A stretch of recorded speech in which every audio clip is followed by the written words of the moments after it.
بسم الله الرحمن الرحيم. அஸ்ஸலாமு அலைக்கும் வரஹ்மத்துல்லாஹி வபரகாத்துஹு. அன்பிற்குரிய சகோதர சகோதரிகளே, நீங்களும் ஆலிம்களாகலாம் என்ற பாடத்தில் திங்கள் செவ்வாய் ஆகிய 2 நாட்கள் சஹீஹுல் புகாரி என்கிற ஹதீஸின் தமிழாக்கத்தையும் விளக்கத்தையும் பார்த்து வருகிறோம். இதுவரைக்கும் 193 ஹதீஸ்கள் புகாரியில் பார்த்துட்டோம். இன்றைக்கி 194வது ஹதீஸை பார்க்க வேண்டியிருக்கிறது. அதுக்கு ஒரு பாடம் கொண்டு வர்றாரு. என்ன பாடம் கொண்டு வர்றாருன்னு கேட்டால், அதாவது ஒருத்தர் மயங்கி விழுந்துட்டார். மயங்கி விழுந்த உடனே அவர் மீது ஒழு செஞ்ச தண்ணீர்களை மிச்ச தண்ணி அதை அவர் மேலே ஊற்றுனது மயக்கம் தெளிகிறதுக்காக வேண்டி அப்படின்னு ரசூலுல்லாஹ் செஞ்சுருக்கிறாங்க. அதையே தலைப்பாக்கிட்டார். இப்படி பாபு சப்பின் நபி, சப்ப என்று சொன்னால் ஊத்தினார் என்று அர்த்தம். சப்பவுடைய மஸ்தர் சப்புன். அப்போ பாபு சப்பின் நபி, நபி அவர்கள் ஊற்றியது பற்றிய பாடம். ஸல்லல்லாஹு அலைஹி வஸல்லம் எதை ஊற்றுனாங்கன்னு கேட்டால் வலு அஹு, அவங்க உழு செஞ்ச தண்ணீரை. வாவுக்கு ஃபத்தஹ் வச்சுட்டா தண்ணீர், லம்மு வச்சுட்டா அந்த செயல், உழுங்கிற செயல். வலு அஹு, தமது ஒழு செய்த தண்ணீரை நபி ஸல்லல்லாஹு அலைஹி வஸல்லம் ஊற்றியது பற்றிய பாடம். எங்கே ஊற்றினார்கள்னா அலல் முகுமா அலைஹி, மூர்ச்சையானவர் மீது. முகுமா அலைஹின்னு சொன்னால் மூர்ச்சையானவர் மீது, மூர்ச்சையாய் மயக்கமுற்றவர் மீது. மயக்கத்தை தெளியிருக்கு தண்ணி ஊற்றுவாங்கல்ல, அந்த தண்ணியை ரசூலுல்லாஹ் என்ன செய்கிறாங்கன்னா உழு செய்த மிச்ச தண்ணீரை ஊற்றுறாங்களாம். அப்படி சம்பவம் பின்னாடி வருது. அதையே தலைப்பாக்கிட்டார். பாபு சப்பின் நபி ஸல்லல்லாஹு அலைஹி வஸல்லம், நபி ஸல்லல்லாஹு அலைஹி வஸல்லம் அவர்கள் ஊற்றியது பற்றிய பாடம். எதை ஊற்றினார்கள்னா வலு அஹு, தாம் உழு செய்த தண்ணீரை ஊற்றியது பற்றிய பாடம். அலல் முகுமா அலைஹி, அவர் மயக்கமுற்றவர் மீது அப்படின்ட்டு இதுக்கு அர்த்தம். இதில் அந்த முகுமா அலைஹிங்கிற வார்த்தையே நம்ம விளங்கி கொள்ள வேண்டிய விஷயம் என்னன்னு கேட்டால், ஒருத்தர் மயக்கமடைந்தாருங்கிறோம்ல, மயக்கமடைந்தார் என்பதை தமிழில் என்ன செய்வோம்னு கேட்டால் செய்வினை வினைச்சொல்லாக சொல்லுவோம். மயக்கமடைந்தார்ந்து. அரபியில் மயக்கமடைந்தார்னு சொல்ல மாட்டாங்க, மயக்கப்பட்டார்னு தான் சொல்லுவாங்க. அதாவது மஜ்ஹூலாக தான் சொல்லுவாங்க. அரபியில் ஒரு மனிதர் மயக்கமாயிட்டார்னா உகுமிய. ஏன்னு கேட்டால் அரபியில் சொல்ல தான் கரெக்டு. ஏன்னு கேட்டால் மனுஷன் அவனாக செய்கிறான், அவனை மீறி இன்னொன்று செய்யப்படுற காரியமாக தானே இருக்குது. மயக்கமாக ஆக்கப்பட்டானே தவிர சோறு திங்கிற மாதிரி மயக்கத்தையும் அவனை தேர்ந்தெடுத்து கொண்டான், குடித்தான், அடித்தான், பிடிச்சான்ட்டு அவனாக செஞ்சான்னு வச்சுக்கலாம். மயக்கமுற்றான்ங்கிறது மயக்கம் அவன் எப்படி ஆகுவான்? அவன் மீது மயக்கம் திணிக்கப்படுது, அவனே விரும்பலை, அவனுக்கு தெரியாது. அப்படிங்கிறத என்ன செய்வாங்கன்னு கேட்டால் உகுமிய அலைஹி, உகுமிய அலா ஜெய்தின். ஜெய்து மூர்ச்சை, தமிழில் சொல்லும்போது மூர்ச்சையானன்னு சொல்ல வேண்டியதுதான். அரபியில் மூர்ச்சையாக்கப்பட்டான்னு தான் சொல்லுவாங்க. எப்படி சொல்லுவாங்க? அரபியில் சொல்வதாக இருந்தால் உகுமிய அலா இப்ராஹிம், இப்ராஹிம் மூர்ச்சையாக்கப்பட்டார். அதாவது நம்முடைய இது அரபியில் இருக்கேன். தமிழில் அர்த்தம் செய்யும்போது தான் சிரிப்பாங்க. மூர்ச்சையானார்னு நீங்கள் சொல்லணும். தமிழ் மொழி அந்த வழக்கம் இல்லையில. தமிழ் மொழியில் மயங்கினார்னு சொல்லுவாங்களே தவிர மயக்கமாக்கப்பட்டார்னு சொன்னால் எந்த பாஷையில் பேசுகிறேன்றாங்க. அப்போ தமிழில் மொழிபெயர்க்கும் போது அது மஜ்ஹூலாக அது இருந்தாலும் நீங்கள் மஅரூஃபாக தான் அர்த்தம் செய்யணும். வழங்குதா? அது உகுமியோவிலேருந்து இஸ்ம் மஃபூல் முகுமானா மூர்ச்சையாக்கப்பட்டவர். அலைஹின்னா அந்த அகுமாண்டு வந்தாலே என்ன செய்வாங்கன்னு கேட்டால் ஒரு அலா சேர்த்துருவாங்க. உகுமிய ஜெய்துன் அப்படி சொல்ல மாட்டாங்க. உகுமிய அலா ஜெய்தின், அந்த அலாங்கிற சும்மா சேர்த்துக்கிறது. உகுமிய அலா ஜெய்தின், ஜெய்து மூர்ச்சையானான். அப்போ முகுமா அலைஹின்னா முகுமா அலா ஜெய்துன்னா ஜெய்து மூர்ச்சையாக்கப்பட்டான்னு அர்த்தமாயிரும். அப்போ முகுமா என்பதற்கு என்ன அர்த்தம்னு கேட்டால் மயக்கம் அடைந்தவன், மயக்கமாக ஆக்கப்பட்டவன் அப்படின்னு நேரடி அர்த்தமாக இருந்தாலும் நம்ம அப்படி செய்யக்கூடாது. அரபியில் என்ன செய்வாங்கன்னா இந்த மயக்கம், பைத்தியத்துக்கு தான் அப்படி தான் செய்வாங்க. பைத்தியம்னா பைத்தியமானான்னு சொல்ல மாட்டாங்க, ஜுன்னன்னு தான் சொல்லுவாங்க. பைத்தியமாக ஆக்கப்பட்டான், அவனுக்கு சம்பந்தமில்லாத ஒன்று அவன்கிட்ட நிகழும் பொழுதெல்லாம் அதுக்கு மாரூஃபுடைய சொல்லை அரபுகள் பயன்படுத்த மாட்டாங்க. மஜ்ஹூலாக மாற்றி விட்ருவாங்க அதை. ஏன்னா அவன் எங்கே செஞ்சான்? பைத்தியம் அவனா? ஒருத்தர் கிறுக்கன் ஆகிட்டான், அவனா நான் கிறுக்கனானா? அவன் மீது இந்த கிறுக்குத்தனம் திணிக்கப்பட்டிருக்கு, அவன் செய்யவே இல்லை. அப்போ அந்த மாதிரி ஒரு அடிப்படையில் என்ன செய்வாங்கன்னு கேட்டால் மயக்கம், மூர்ச்சை, பைத்தியம் இதுகளையெல்லாம் சொல்லும் பொழுது மாரூஃபாக பயன்படுத்த மாட்டாங்க, மஜ்ஹூலாக பயன்படுத்துவாங்க. ஆனால் தமிழில் நீங்கள் மாரூஃபாக தான் அர்த்தம் செய்யணும். இல்லாட்டி இவன் தமிழ்காரன் என்ன செய்வான்னு கேட்டால் என்னடா ஒரு புது லாங்குவேஜை உண்டாகிறேன்றான். இந்த மொழியில் என்ன வழக்கம் இருக்குதோ அந்த மொழிக்கு நம்ம அர்த்தம் செஞ்சுக்கிற வேண்டியதுதான். அப்போ அலல் முகுமா அலைஹி என்றால் மூர்ச்சையானவர்னு அர்த்தம். நேரடி அர்த்தம் மூர்ச்சையாக்கப்பட்டவர்னு அர்த்தம். ஆனால் நம்ம நடைமுறையில் அர்த்தம் எப்படி செய்யணும்னு கேட்டால் மூர்ச்சையானவர், அது மயக்கமடைந்தவர். அதில் முகமா அழகி மயக்கமடைந்தவர் மீது தமது ஒழு செய்து மிச்சமுள்ள தண்ணீரை நபி அவர்கள் ஊற்றியது பற்றிய பாடம். பாபு சப்பின் நபி ஸல்லல்லாஹு அலைஹி வஸல்லம், நபி ஸல்லல்லாஹு அலைஹி வஸல்லம் அவர்கள் ஊற்றியது பற்றிய பாடம். எதை ஊற்றினார்கள்? மஃபூல் என்ன? வலுஅஹு, அவங்க ஒழு செய்த தண்ணீரை ஊற்றியது பற்றிய பாடம். யாருக்கு ஊற்றுனாங்கன்னு கேட்டால் அலல் முகமா அலைஹி, மயக்கமடைந்தவன் மீது, மயக்கமடைந்தவன் மீது ஊற்றியது பற்றிய பாடம்னு சொல்லி தலைப்பு கொடுத்துட்டாரா. இப்போ ஹதீஸ் 194வது ஹதீஸ். ஹதஸனா அபுல் வலீத், அபுல் வலீத் என்பவர் நமக்கு அறிவித்தார். கால அபுல் வலீத் சொல்கிறாரு, ஹதஸனா ஷோபத்து, ஷோபா நமக்கு அறிவித்தார். அவர் அறிவிக்கிறார். யாருடைய அறிவிக்கிறார்னா அன் முஹம்மது இப்னில் முன்கதிர், ஷோபா அறிவிக்கிறாரு. ரவா ஹதஸ அன் முஹம்மது இப்னில் முன்கதிர், முகமது இப்னுல் முன்கதிர் வழியாக அறிவிக்கிறார். கால அவர் சொல்கிறாரு, ஜமியத்து சமயத்து ஜாபிரன், ஜாபிரிடத்தில் நான் செவியுற்றேன். ஜாபிருங்கிற ஒரு சஹாபி. அப்போ முகமது முன்கதிருங்கிறவர் தாபி. அப்போ முகமது முன்கதிர் சொல்கிறாரு, கால சமயத்து, நான் காதால் கேட்டிருக்கிறேன். ஜாபிரன், ஜாபிரிடத்தில் எக்குழு, அவர் கூற நான் கேட்டிருக்கிறேன். அப்போ ஜாபிர் தான் இப்போ அறிவிக்கிறார். என்ன அறிவிக்கிறாரு? ஜா ரசூலுல்லாஹி ஸல்லல்லாஹு அலைஹி வஸல்லம், ரசூல் ஸல்லல்லாஹு அலைஹி வஸல்லம் வந்தார்கள். ஜா ரசூலுல்லாஹி ஸல்லல்லாஹு அலைஹி வஸல்லம், ரசூல்லா வந்தார்கள். யஊதுனி, அதாவது ஆத என்று சொன்னால் பல அர்த்தம் உள்ள ஒரு சொல். ஆதன்னா ரிட்டன் ஆகுறது. ஒரு ஊருக்கு போயிட்டீங்கன்னு வைங்களேன், போயிட்டு திரும்பி வந்துட்டிங்கன்னா ஆத, ஆத ஜெய்துன், ஜெய்து திரும்பி வந்துட்டான். திருச்சிக்கு ஒரு வேலை அனுப்பியிருந்தோம்ல, போயிருந்தான்ல, வந்துட்டான் அப்படின்னு சொல்வதாக இருந்தால் ஆத ஜெய்துன் மின் மதுராய், மதுரையிலேருந்து திரும்பி வந்து விட்டான். திரும்பி வந்தான்ற அர்த்தம் எதுக்கு? ஆத. அப்போ நம்ம இதில் மறுமையில் நம்ம திரும்ப போகிறோம்ல, அதுக்கு ஆதுன்னு பேர், திரும்ப போகிற இடம்னு சொல்லி. அந்த மாதிரி உள்ள அர்த்தம் தான் ஆத என்பதற்கு இருக்கிறது. அதே நேரத்தில் ஒரு மனிதரோட அந்த ஆதவை சேர்த்துட்டிங்கன்னா ஆத ஜெய்தன், ஜெய்தை திரும்பினான்னு அர்த்தம் செய்யக்கூடாது. எப்படி சொல்லணும்? மஃபூலில் ஒரு மஃபூல் சேர்த்துட்டிங்கன்னு சொன்னால் ஒரு ஆளை சேர்க்கணும். திரும்பினான் என்று சொல்வதாக இருந்தால் ஆத ஜெய்துன், ஜெய்து திரும்பினான் என்று சொல்லிட்டு போயிடலாம். அதுக்கு மஃபூல் வராதுல்ல. திரும்புறதுக்கு மஃபூல் வருமா? மஃபூல் எதுக்கு வரும்? முத்தாத்தியான ஃபேலுக்கு தானே மஃபூல் வரும். சிரித்தான் என்பதற்கு மஃபூல் வருமா? யாரை சிரித்தான்ட்ட கேட்போம். சிரித்தான்னா அவன் தான் சிரித்தான். அழுதான்ங்கிறோம், அழுதான்டா அவன் மட்டும்தான்.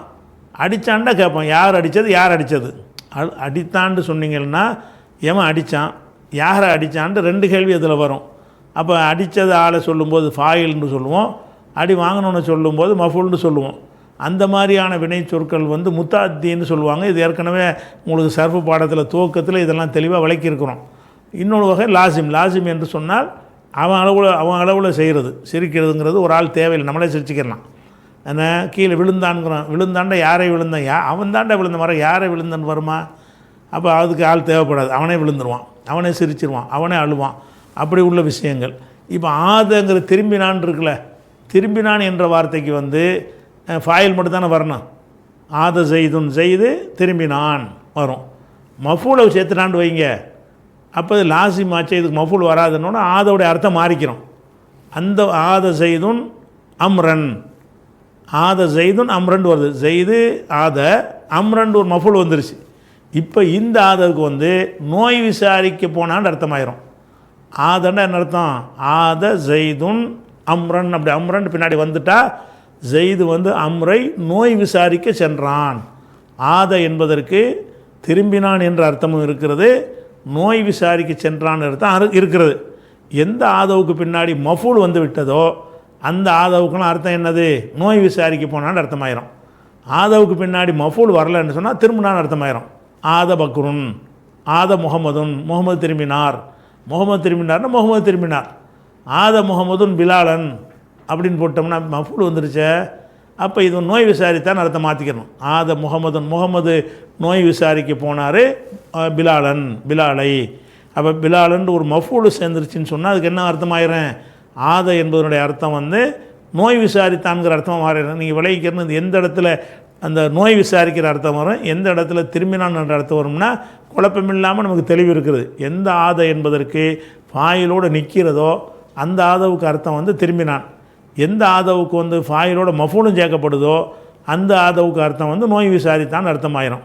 இப்போ பாருங்கள், ஜா ரசூலுல்லாஹி ஸல்லல்லாஹு அலைஹி வஸல்லம், ரசூலுல்லாஹ் வந்தார்கள், யஊதுனி, என்னை நோய் ஆதவுடைய வருங்காலம் யஊது.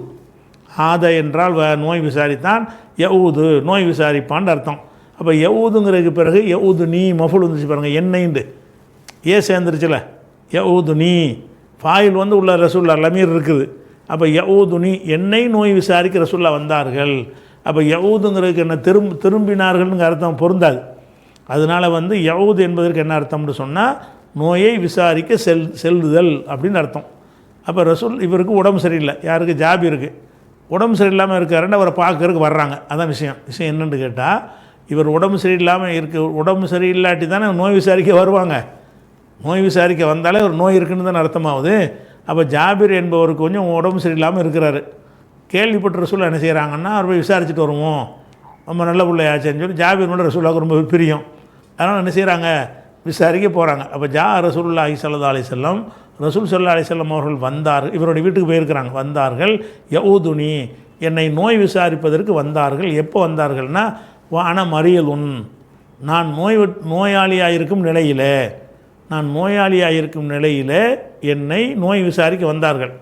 ஆனால் நோயாளியாக நான் இருந்தேன்னு சொன்னால் எந்த மாதிரி நோய் தெரியுமா, லா அகிலு, நான் புரிந்து கொள்ளாத நிலையில், அதாவது உணர்வற்ற நிலையில் நோயாளியாக இருக்கிறேன். நோயாளின்னா தலைவலி காய்ச்சல் கிடையாது, மயங்கிட்டார், அதான் நோய். மயக்கம் முட்டார், எல்லோரும் என்ன சொல்கிறாங்கன்னு விளங்க மாட்டேங்குது. மூர்ச்சை ஆகிட்டார். மூர்ச்சையாக கிடக்கும்போது அவர் மயங்கி விழுந்துட்டாராம் அப்படின்னு கேள்விப்பட்டு சொல்ல வர்றாங்க, பார்க்க வர்றாங்க. அப்போ இவருக்கு வந்தது நோய் கிடையாது, இது அவர் நோய்ங்கிறார். ஆனால் மறியல், நான் நோயாளியாக இருந்தேன், லாக்கிலோ விளங்காது, நான் எதை அறிய மாட்டேன், ஒன்றும் விளங்காமல் நிலையில் இருந்தேன்னா மயக்கமாக இருந்தேன்னு அர்த்தம். அப்போ நான் விளங்காத ஒரு நோயாளியாக இருக்கும் நிலையில் ரசூலுல்லாஹ் என்னை நோய் விசாரிக்க வந்தார்கள். அப்போ இவருக்கு ஒன்றுமே தெரியல, பின்னாடி கேட்டு தெரிஞ்சிருப்பார். அப்போ இதெல்லாம் எப்படி அவருக்கு தெரியும்னு கேட்டால், பிறகு இது மூச்சை தெளிஞ்ச பிறகு என்ன நடந்துச்சுன்னு கேட்டு தான் அறிஞ்சிருப்பார். இவர் தான் மூச்சையாக கிடக்கிறாரே, ரசூலுல்லாஹ் வந்தது அப்படி தெரியும்னு கேட்கக்கூடாது. அவர் மூர்ச்சையாக கிடந்தாலும் ரசூலுல்லாஹ் வந்தது அவருக்கு தெரியாவிட்டாலும் அவர் மூர்ச்சை தெளிஞ்சவுடனே இந்த சம்பவத்தை சொல்லியிருப்பாங்கள்ல, சொன்னோன்னு விளங்கிடுவாங்கள்ல. அங்கே அவங்கள மயக்கம் தெளிவுறதுக்கு ரசூலுல்லாஹ் அங்கே நிற்பாங்களே, அதை வச்சு கண்டுபிடிக்கலாம்ல. அப்போ இவர் பிறகு விசாரித்து பார்த்து பின்னாடி உள்ளதை பார்த்து முன்னாடி நடந்தவர் சொல்கிறார். அப்போ வான மறியலும், நான் நோயாளியாக இருந்தேன், லாக்கிலோ எதையும் அறிய மாட்டேன் என்று சொன்னால் எனக்கு சுயநினைவு இல்லை. அப்போ சுயநினைவு இல்லாத நிலையில் நான் இருக்கும் பொழுது என்னை நோய் விசாரிக்க வந்தார்கள். நோயை விசாரிச்சுட்டு போக வேண்டியதானே, அவங்க என்ன செய்கிறாங்கன்னா போகாமல் ஒழு செய்தார்கள். ஒழு செய்துவிட்டு சப்ப அலைய, என் மீது ஊற்றினார்கள், மின் வலுஹி, ஒழு செஞ்ச தண்ணீரை ஊற்றினார்கள்.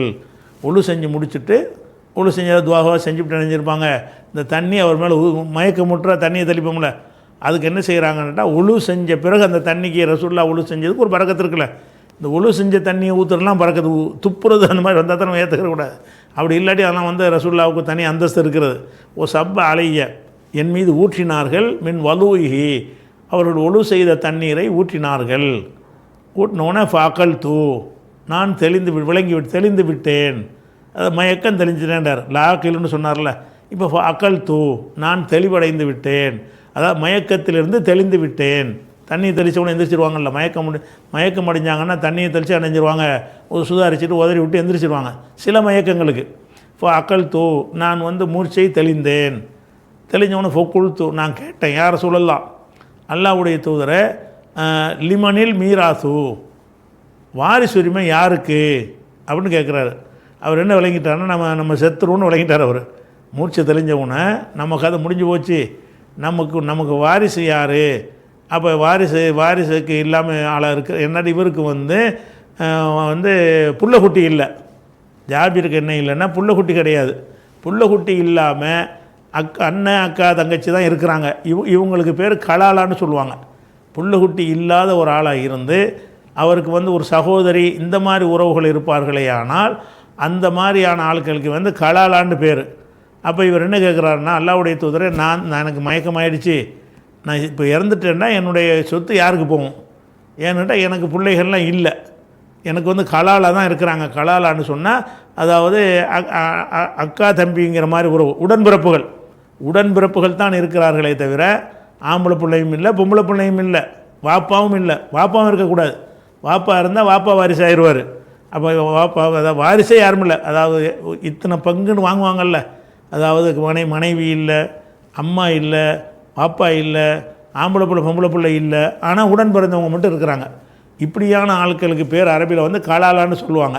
அப்போ வந்து அவர் அதை கேட்குறாரு, அல்லாஹ்வுடைய தூதரே, லிமனில் மீராசுன்னா வரிசைங்கிற வார்த்தையிலேருந்து உள்ள மிஃபால்ங்கிற வசனை மஸ்தருக்கும் பயன்படுத்துவாங்க.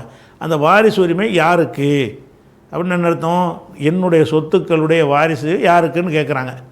மேலும் சொல்கிறாரு, இன்னமா எரிசனி கலாலத்துன், எனக்கு வந்து வாரிசாக கலாலா தான் இருக்கிறாரு. கலாலான்னு சொன்னால் உடன்பிறப்பு தான் இருக்கிறாரு. எனக்கு வாரிசாக உடன்பிறப்பு தான் இருக்கிறாருன்னா வேறு யாரும் இல்லைன்னு அர்த்தம். எனக்கு வந்து வாப்பா இல்லை, எனக்கு உம்மா இல்லை, எனக்கு பொண்டாட்டி இல்லை, எனக்கு ஆம்பளை பிள்ளை பொம்பளை பிள்ளை இல்லை, எல்லோரும் போயிட்டாங்களோ இல்லையோ பிறக்கலையோ எனக்கு இல்லை, எனக்கு யார் தான் இருக்கான்னு கேட்டால் அண்ணன் தங்கச்சி தான் இருக்கிறாங்க, உடன்பிறப்பு தான் இருக்கிறாங்கன்னு கேட்குறார். இன்னமா எரிசுனி கலாலத்துன், கலாலா தான் எனக்கு இருக்கிறாங்க, யார் தான் வாரிசுன்னு கேட்குறாரு. அப்போ நசலத்து, அப்போது இறங்கியது ஆயத்துல் ஃபராயிலுங்கிற அந்த கலாலாவுக்கு என்ன சட்டம்ங்கிற சொல்லக்கூடிய 4, 11, 12 வசனங்கள் இருக்குல்ல, அந்த வசனங்களில் தான் அந்த கலாலா பற்றி சொல்லப்படுது. அந்த வசனம் வந்து இறங்குனுச்சு அப்படிங்கிறார். அது எப்படி பங்கு வைக்கணும்னு வாரிசு உரிமையில் போயிடும். அது வாரிசு உரிமைங்கிற பாடத்தில் உங்களுக்கு ஏற்கனவே விளக்கியிருக்கிறோம். அப்போ இந்த மாதிரியான உறவாக இருந்தார்கள் யாரும் அவங்க சொத்து என்ன செய்யணும், எப்படி பிரிக்கணுங்கிற ஒரு விஷயம் அதில் சொல்லப்பட்டிருக்கிறது. இப்போ பாயிண்ட் என்னென்னு கேட்டால், இவர் வந்து மயக்கம் அடைஞ்சிட்டார்ல, மயக்கம் அடைஞ்ச ஆள் வந்து மயக்கம் தெளிகிறதுக்காக வேண்டி உழுவு செஞ்ச தண்ணி வந்து கெட்ட தண்ணியாக இருந்துச்சு, அசுத்தமாயிரும், ஒருத்தர் உழுவு செஞ்சு மிச்சம் வச்சார்னு சொன்னால் அது தூய்மை இல்லாது அப்படின்னு சில பேர் நினைத்தார்களே. ஆனால் அப்படி இல்லை, அந்த மாதிரி தண்ணீரை தான் என் மூஞ்சில் தெளித்தாங்க, நான் தெளிவு அடைஞ்சேன் அப்படின்னு இவர் சொல்கிறார். அப்போ அந்த பாடத்துக்கு போங்க, பாடத்துக்கு பொருத்தமாக இருக்கான்னு பாருங்கள். என்னது பாபு சப்பின் நபி ஸல்லல்லாஹு அலைஹி வஸல்லம் ரசூல்லா ஊற்றியது பற்றிய பாடம். வலுவஹு, தமது ஒழு செய்து மீத தண்ணீரை ஊற்றியது பற்றிய பாடம். யார் மீது பூட்டினார்கள்னா அலல் முகுமா அலைஹி, மயக்கமடைந்தவன் மீது ஊற்றியது பற்றிய பாடம் சொல்லிட்டு இவர் நினைஞ்சிட்டார், உடம்பு மயங்கி விழுந்துட்டார். ரசூல்லா கேள்விப்பட்டு போகிறாங்க. அவரை மயக்கத்தை தழுவிக்கிறதுக்கு வேறு தண்ணி ஊற்றாமல் தண்ணியை கொண்டு வர சொல்லி உழுவும் செஞ்ச பிறகு அந்த உழு செஞ்ச தண்ணி ஒரு புனிதமாயிரம்ல, ரசூல்லா உழு செஞ்சனால அதுக்கு ஒரு பரக்கத்தாயிரும். அந்த தண்ணீரை எடுத்து அவர் மேலே செய்கிறாங்க, ஊற்றுறாங்க. தண்ணி ஊற்றினோன்னு மயக்கம் அடைஞ்சவர்கள் தெளிகிற அடிப்படையில் அவரும் தெரிஞ்சிடுறாரு. தெரிஞ்சவனு முதல் கேள்வி என்ன கேட்குறேன்னா, அல்லாஹ்வுடைய தூதரே, எனக்கு வந்து வாரிசு யாருக்கு வாரிசு, லிமனில் மீராசு யாருக்கு வரும் அப்படின்னா என்னுடைய சொத்துக்கு யார் வாரிசுன்னு கேட்குறாரு. அப்போ ரசூலுல்லாஹ் என்ன செய்கிறாங்கன்னா, அவங்க பதில் சொல்ல முந்தி கலாலாவுடைய வசனம் இறங்கிருச்சுன்னு வருது. அப்போ இது வந்து அந்த பாடத்துக்கு பொருத்தமான ஒரு தலைப்பு ஆயிடுச்சு. அதுக்கடுத்தது 195வது ஹதீஸ், அதுக்கு ஒரு பாடம் கொண்டு வர்றார். பாபுல் குஸ்லி, குளிப்பது பற்றிய பாடம். ஒழு செய்வது பற்றிய பாடம். எதில் ஒழு செய்வது குளிக்கிறதுனா ஃபில் மிஹ்லபு என்று சொன்னால் அதாவது தண்ணீர் அலசும் பாத்திரம். அது துணி துவைச்சி பெரிய வாளியில் போட்டு அலசுவாங்கல்ல, அது சாயம் போடுறதுக்கு மிஹ்லபுன்னு சும்மா சாயம் போடுறதுக்கு ஒரு பாத்திரம் வச்சுருப்பாங்க.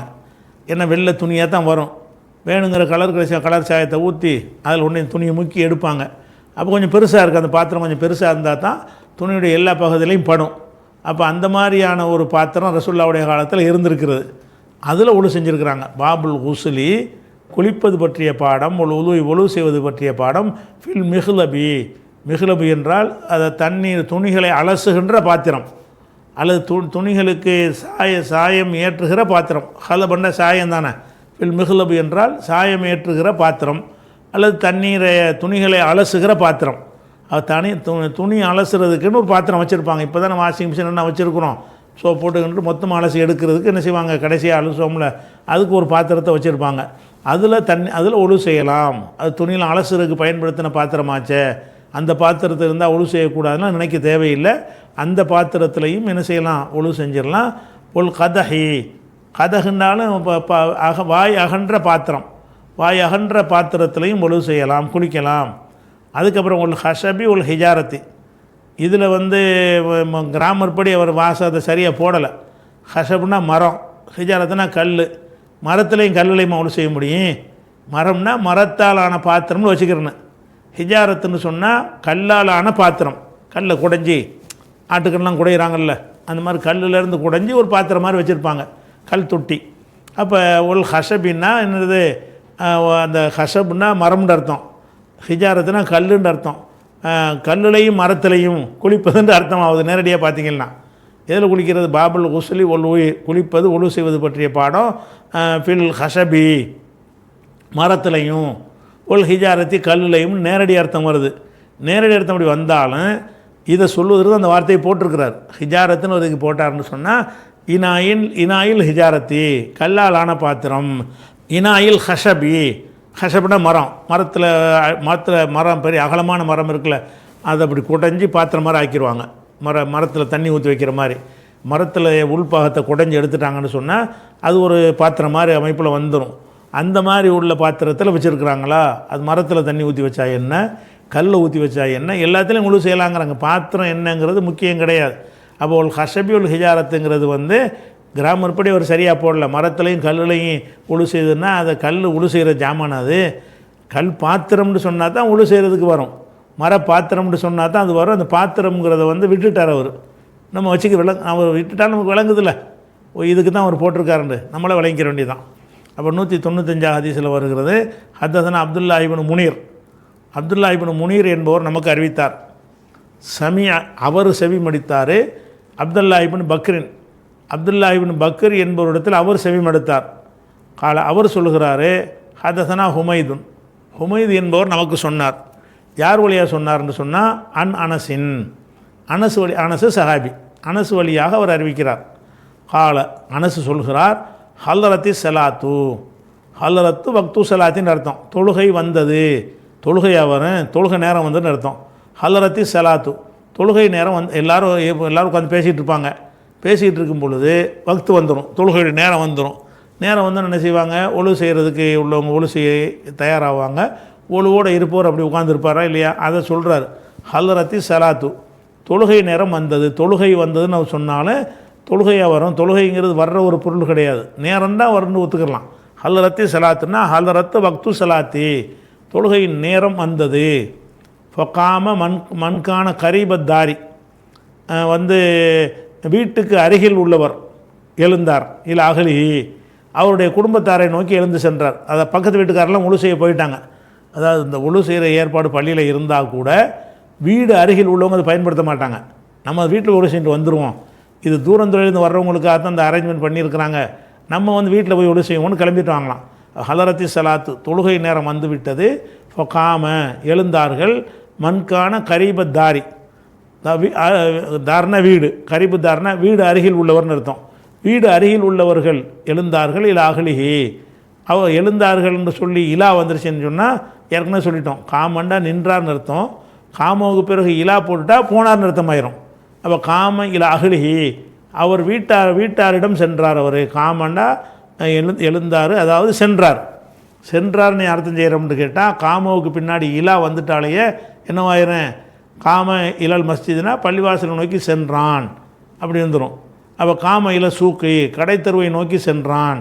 சும்மா காமண்டா நின்றான், காமண்டா நின்றான். காமவுக்கு பிறகு இலா போட்டு விட்டீங்கன்னா சென்றான் அர்த்தமாயிரும். இப்போ காம சென்று விட்டார்கள்.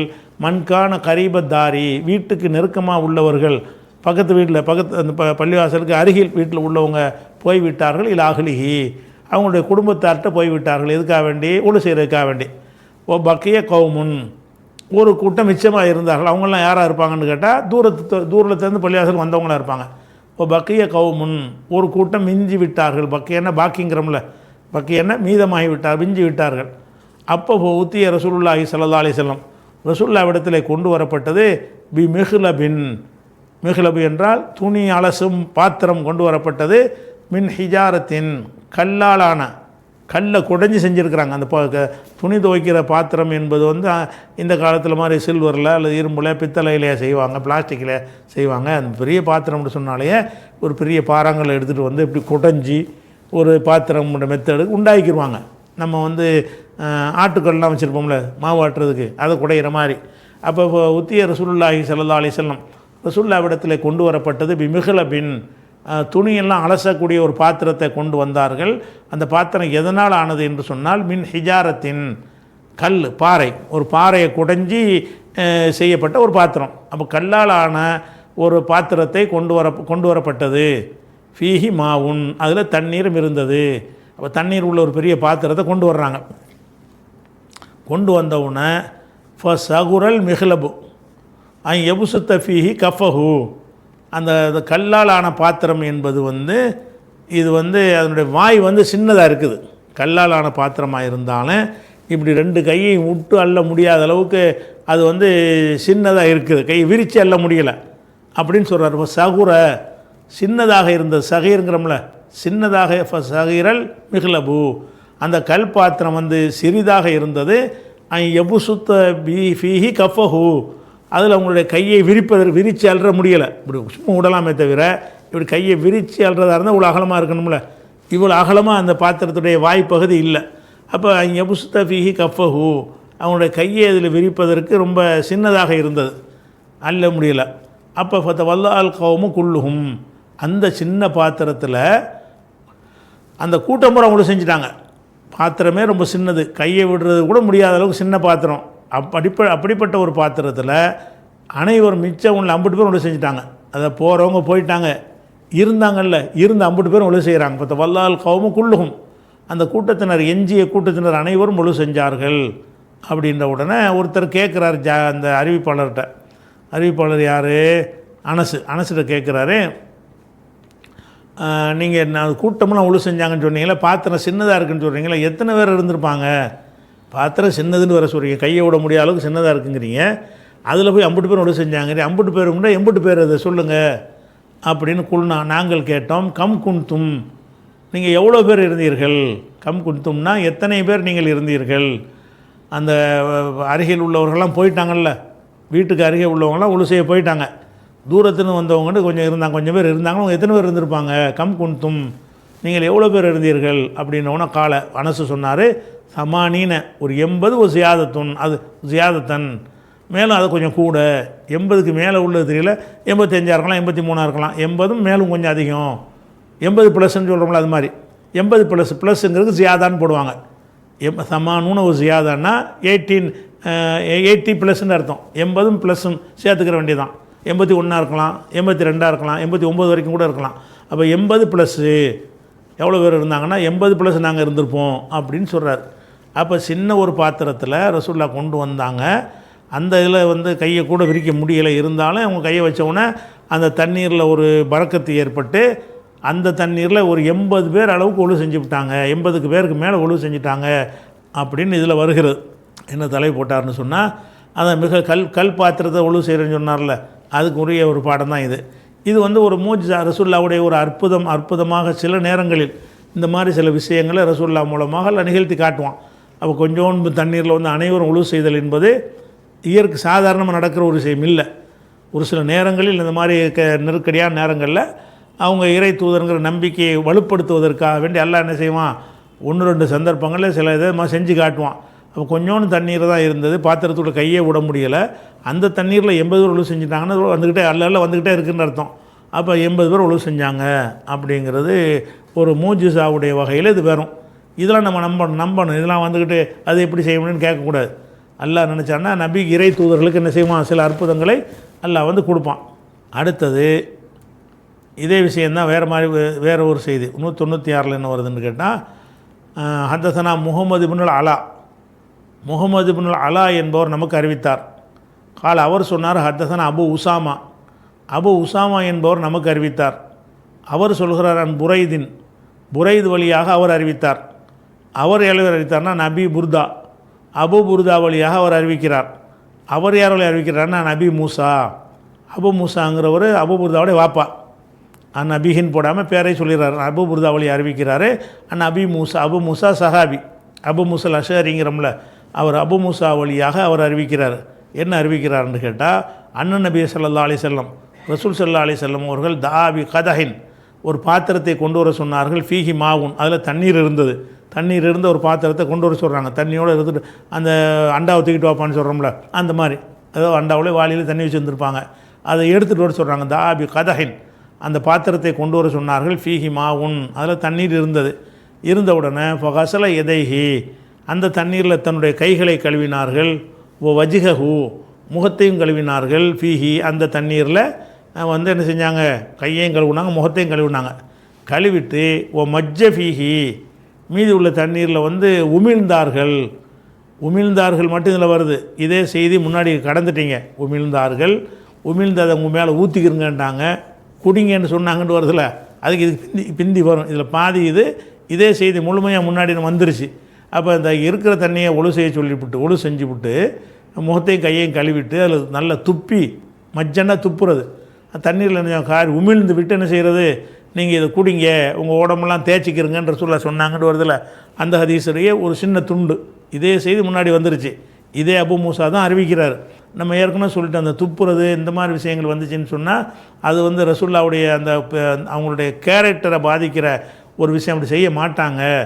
அடுத்தவரை இழிவுபடுத்துகிற மாதிரியான எதை மக்கள் இழிவான செயல்னு கருதுவாங்களோ அப்படியான ஒரு அவமானத்தை ரசூலுல்லா யாருக்கு என்ன செய்ய மாட்டாங்க, ஏற்படுத்த மாட்டாங்க. உழு செஞ்ச தண்ணீரை கொடுத்தாங்க, அது ஓகே. ஒருத்தர் உழு செஞ்ச தண்ணி நம்ம கொடுத்தாலும் வாங்கிக்கிறோமா இல்லையா, அப்படி தான் ரசூலுல்லா நடப்பாங்களே தவிர எச்சியை துப்பி சும்மா நல்லா இருக்கிற தண்ணியை பிடிச்சி நல்லா துப்பி நல்லா நீங்கள் பூசிக்கிறங்க அப்படின்னு சொல்லிட்டு நற்செய்திலாம் சொல்லுவாங்களோ. ஒருத்தர் நற்செய்தி சொல்லுவாங்க, உங்களுக்கு என்னையா நற்செய்தி நிறைய சொல்லிட்டீங்களே, காசு கொடுங்கன்னு அவர் கேட்பார்ல, அப்போ நற்செய்தி வாபஸ் வாங்கிட்டு வந்து உங்களுக்கு நீங்கள் எடுத்துக்கிறீங்கன்னு அந்த ஹதீஸ் தான் இது. அதில் தான் இந்த விஷயம் வந்துச்சு. முன்னாடி வந்த செய்தி தான் இது. மஜ்ஜஃபி, அதில் உமிழ்ந்தார்கள்னு வருது. இந்த உமிழ்ந்தாருங்கிற விஷயத்தை நம்ம ஏற்றுக்கிற தேவையில்லை. இது தொடர்பாக 197 ஹதீஸ் இன்ஷா அல்லாஹ் நம்ம அடுத்த வாரத்துக்கு பார்க்கலாம்.